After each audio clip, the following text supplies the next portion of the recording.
I'm Kate Chaplinsky, and in the last 2 months in our own HAN network newspapers and other news sites, we're seeing a lot of reporting about teens vaping or using e-cigarettes, particularly with a device called a Juul vaporizer. Now, obviously, smoking among teens is nothing new, a common form of teenage rebellion, but some researchers say that while studies show teens are dropping some more and more risky behaviors like unprotected sex, drinking, and drugs, vaping is becoming more popular than ever, and the health risks aren't so clear. Well, I have two guests joining me today with some insight on this topic locally. Now on the phone, I have Peter Yankowski of HAN Network's The Ridgefield Press, who did a detailed story recently where he talked to students, parents, school officials, and police in his town about vaping in school. Peter, thanks so much for joining us. Yeah, pleasure to be here, Kate. All right, really great job on the story. I can't wait to talk more about it. But in studio joining me, I have Melissa McGarry. She's from TPOD. That's the Trumbull Partnership Against Underage Drinking and Drug Use. Now, Melissa, vaping is something that your organization, I know, is eager to educate people about. Absolutely. Thank you so much for having me and giving me the opportunity to talk about this issue, because it's something that not only Trumbull, but all the communities around us, the public schools, both the private schools, we're all grappling with, because it's this new trend. We weren't talking about this 5 years ago, but yet now it seems to be everywhere. Yeah. I mean, I have to say I only found out really about how widespread this was a couple months ago. And one way, Peter, was through your story in the Ridgefield Press. How did the topic first come to your attention? Well, I joined the press relatively recently, so it came to me by way of my editor and also Sophia Rodriguez, who was one of the press's interns at the time. And it was also brought to our attention by parents who were concerned in the school system. And now, Peter, I mean, one of the focuses, it seems, particularly I'm hearing a lot about in news stories, is the Juul. Can we talk about this? Is a name brand device. Can you kind of explain what it is? Sure. Juuls they're a proprietary brand that's manufactured by, Juul, by Pax Labs out of San Francisco, and it's sort of caught on as the sort of go-to device because it's discreet. The feedback I hear, yeah, it's more satisfying from what I've heard, and it's caught on because it's packaged in a way that's very accessible, and there's not a lot of user upkeep, so to speak. It's just a kind of plug-and-play device. And now, Melissa, maybe you could speak to this a little bit. Are you seeing something similar in Trumbull? It is probably, Juuls are probably the #1 device amongst teens right now. And I actually brought one with me, yes. So a bit of a show and tell. They're very small. They look like a USB charger. They plug through a USB, the USB port on a computer, or you can buy a wall charger. As I said, they're tiny. They can fit up sleeves. They can fit in pockets. They have these small pods that are replaceable. These come in a number of, very teen-friendly flavors: mint, creme brulee, fruit. The thing is, they're inexpensive. So the device itself runs anywhere between $35 and $50 to initially. You can buy them online, you can buy them locally, but the pods themselves come in 4-packs for about $15. Oh. So that's about $3.75 a pod. Each of these pods has the nicotine equivalent of a pack of cigarettes. So if you think of what a pack of cigarettes costs, these are much less expensive. Wow. And they're more readily available. So a pack of cigarettes is sold behind the counter. This could be right on the counter in front of it. It's not taxed the same. It's not regulated the same. Yeah.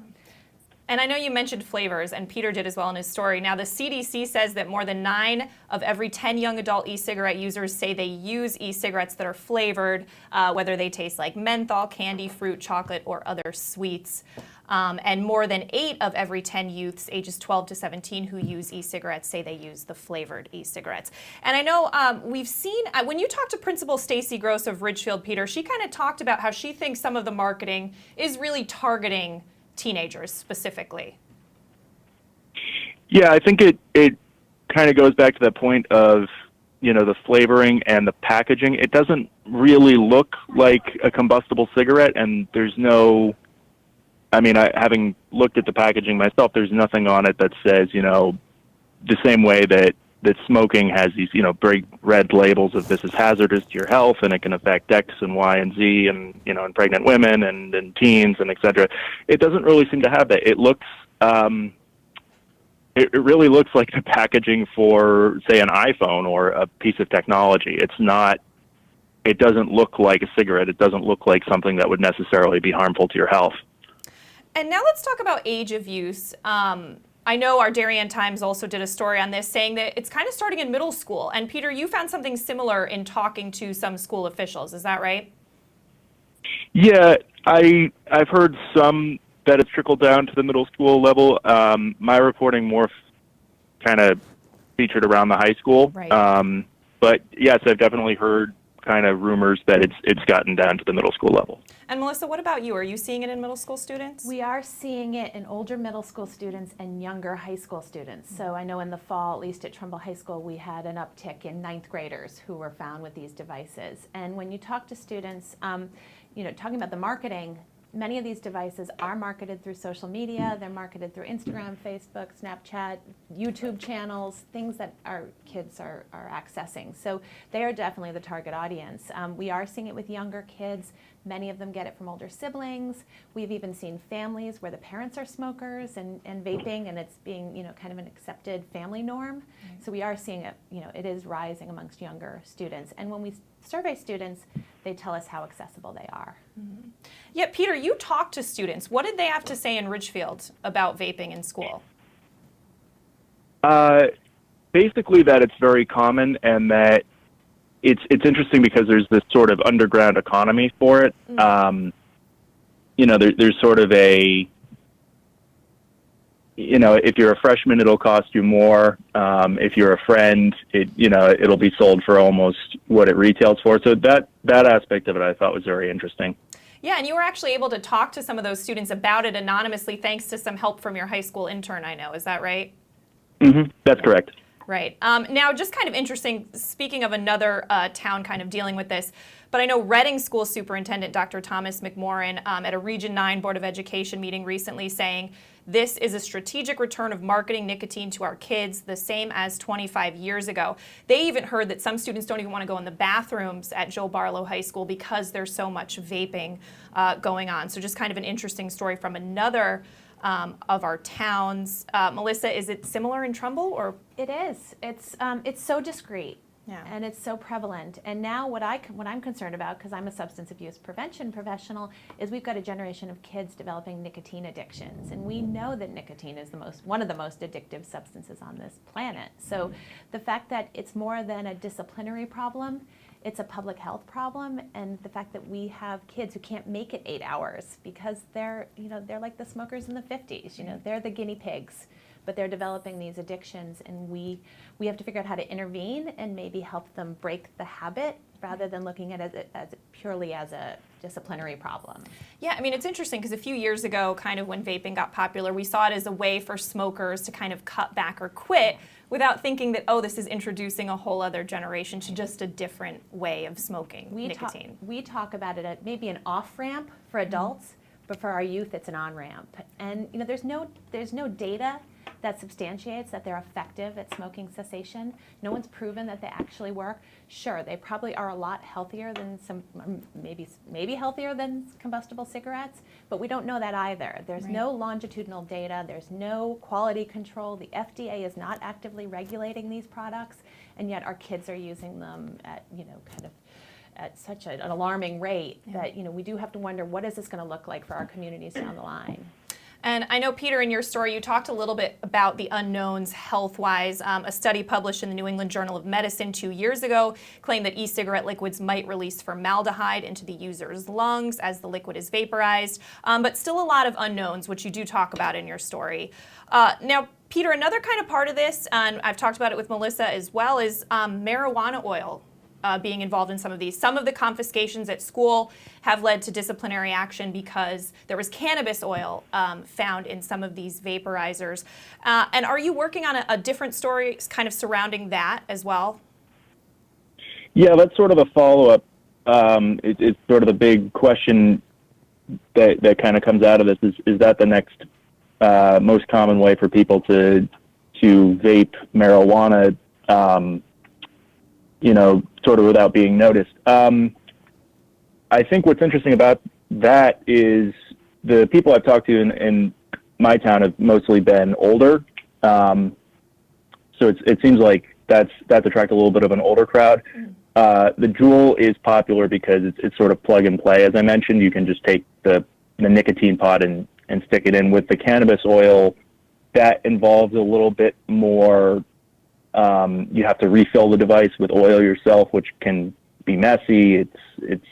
It's nasty stuff. You don't necessarily know who's making this oil, which you have to boil down from the cannabis leaf. So that's, or sorry, I should say from the cannabis bud. So that's kind of an interesting story. Yeah, it is interesting. And, I have to say, if I saw, you held up the Juul device before, if I saw that plugged into a student's computer in class, if I was a teacher, I wouldn't know what it was. So I guess there's a whole education component that has to come along with this that now school staff have to deal with. Absolutely. We even added it to our 9th grade forum this year to educate parents, because you're right, not only teachers, but parents wouldn't know that this is a device delivering nicotine. We are seeing dabbing, which is the term for using marijuana through a vaporizer. We are seeing kids with dab pens and other devices that, like your other guest was talking about. We are seeing it amongst teenagers as well. It seems to be a growing trend because it does eliminate some of the issues with marijuana in that there is no smell and not some of the other signs that we've been trained to look for.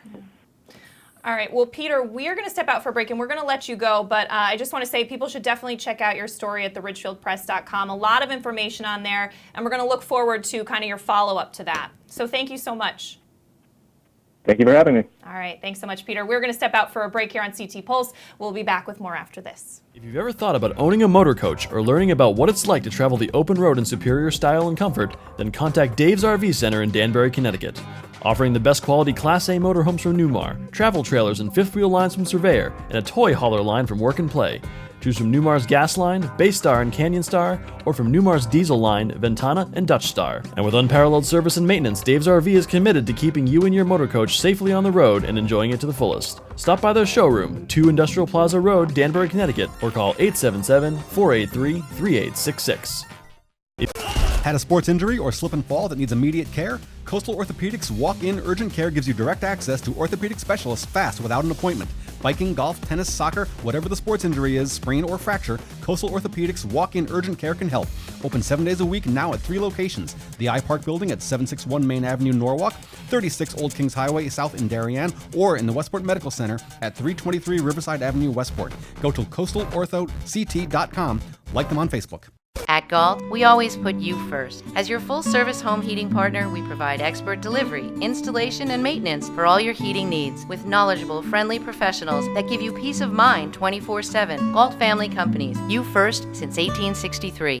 We know it's your busy season, and that's why Walter Stewart's Market is here to make things easy by offering the best of autumn under one roof. Walter Stewart's Market is your local one-stop fall shop. There are so many seasonal flavors to savor, and Stewart's has them all, from Blue Jay Orchard's local cider donuts to Vermont Farmstead cheddar and all of your favorite varieties of local apples and pears. Walter Stewart's Market, 229 Elm Street, New Canaan, and find us at stewartsmarket.com. We know. Want a new experience in car buying? No aggravation, no confrontation, just answers to all your questions. SCAP Chrysler Dodge Jeep Ram. Car buying the way you want it to be. With one of the largest selections of new 2- and 4-door Jeep Wranglers available, we are Connecticut's Wrangler headquarters. Family owned and operated for over 50 years. Call, click, or stop in today. Save thousands at the 2018 Auto Show event and start something new sales event. Now through January 31st.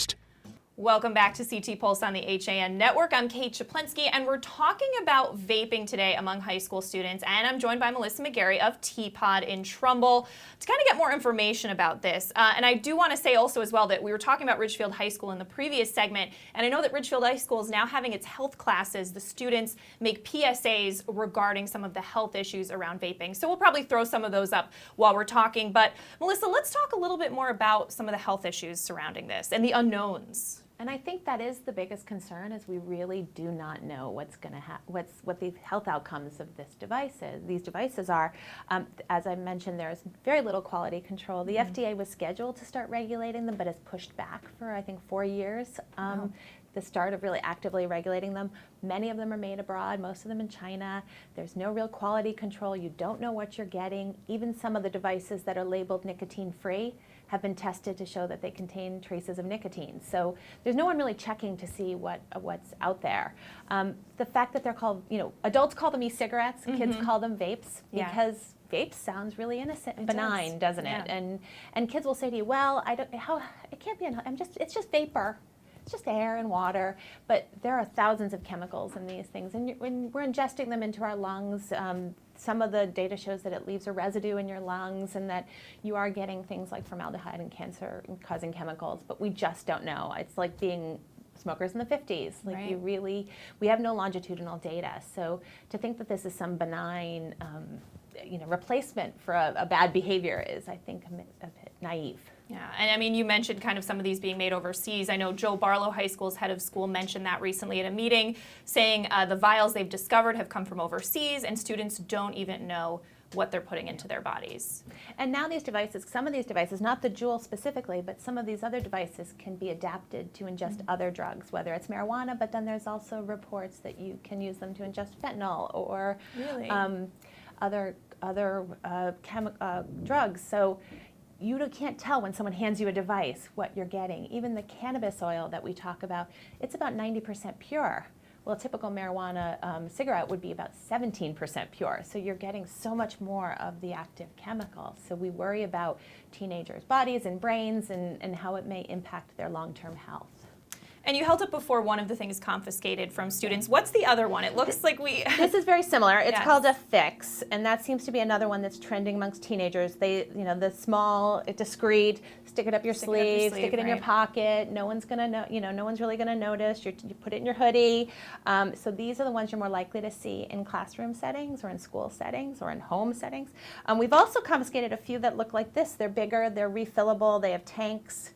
So they hold more of the liquid. So while a Juul maybe, I think, is estimated to be 200 puffs in a pod, this might last longer or be able to support someone who needs to vape more frequently.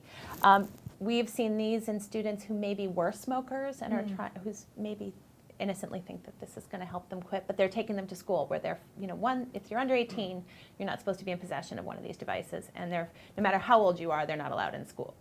So all of these are being confiscated if found at school. Yes. And I think you mentioned administrators are spending a lot of time on this now. It is incredibly taxing on administrator time, and I think that's every school. Every school and prevention of official I encounter is talking about how much time trying to grapple with where does this fit into your school's alcohol and drug and smoking policy.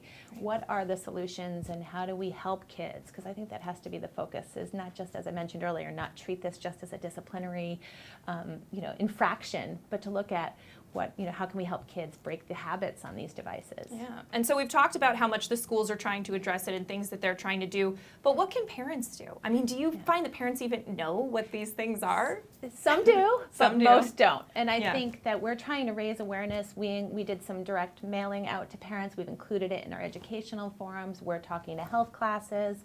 But I think parents need to be aware that this is an issue. And if you talk to your teenagers, because I'm also the mother of a teenager, 2 teenagers, they will tell you they know about these devices. They know they're sold at school. They know that where kids are using them.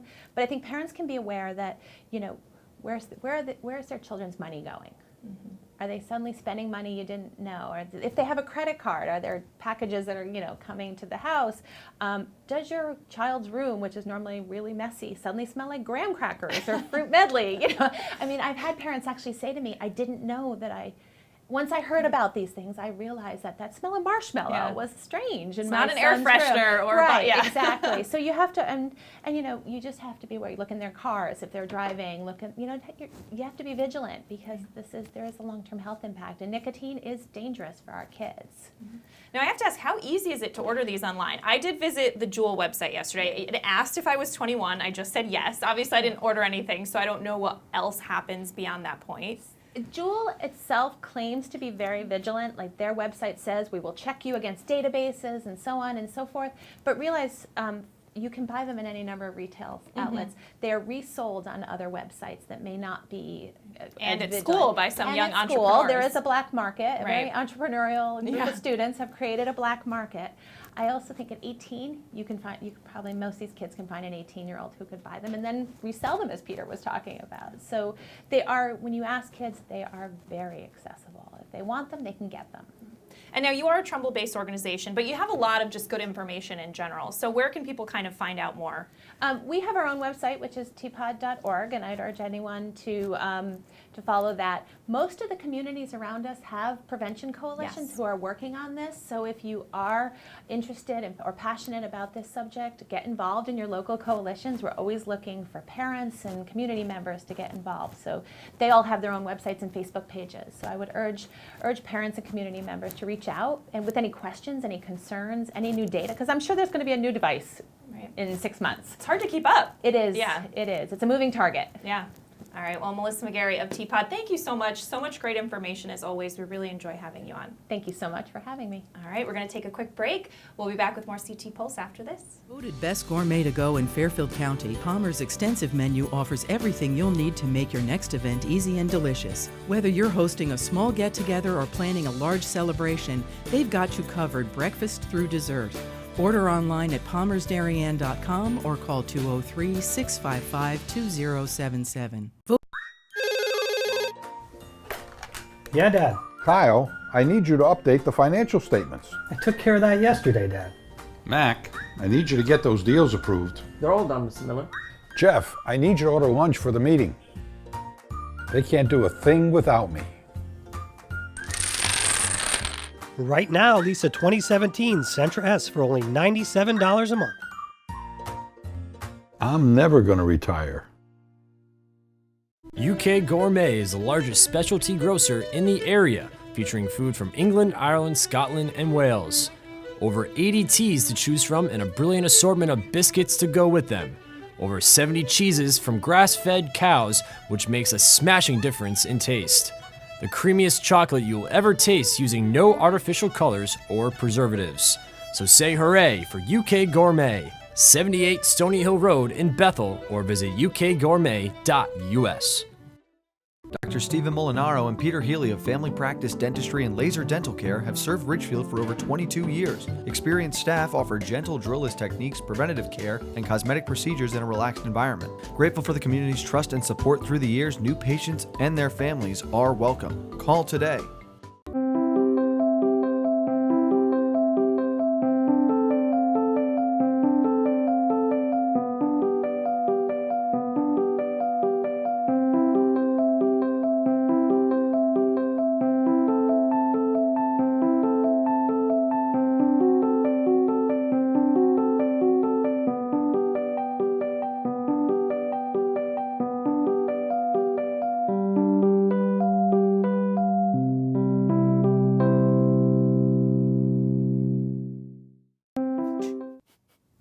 Welcome back to CT Pulse on the HAN Network. I'm Kate Chaplinsky, and thanks again so much to Melissa McGarry of the Trumbull Partnership Against Underage Drinking and Drug Use, and to Peter Yankowski of the Ridgefield Press for talking about vaping and juuling with us today. It's a really interesting topic. Stay tuned to our HAN Network news sites for more stories kind of about this issue locally. We're going to wrap things up here on CT Pulse, but coming up today, we have girls ice hockey at 5:40, so stay tuned.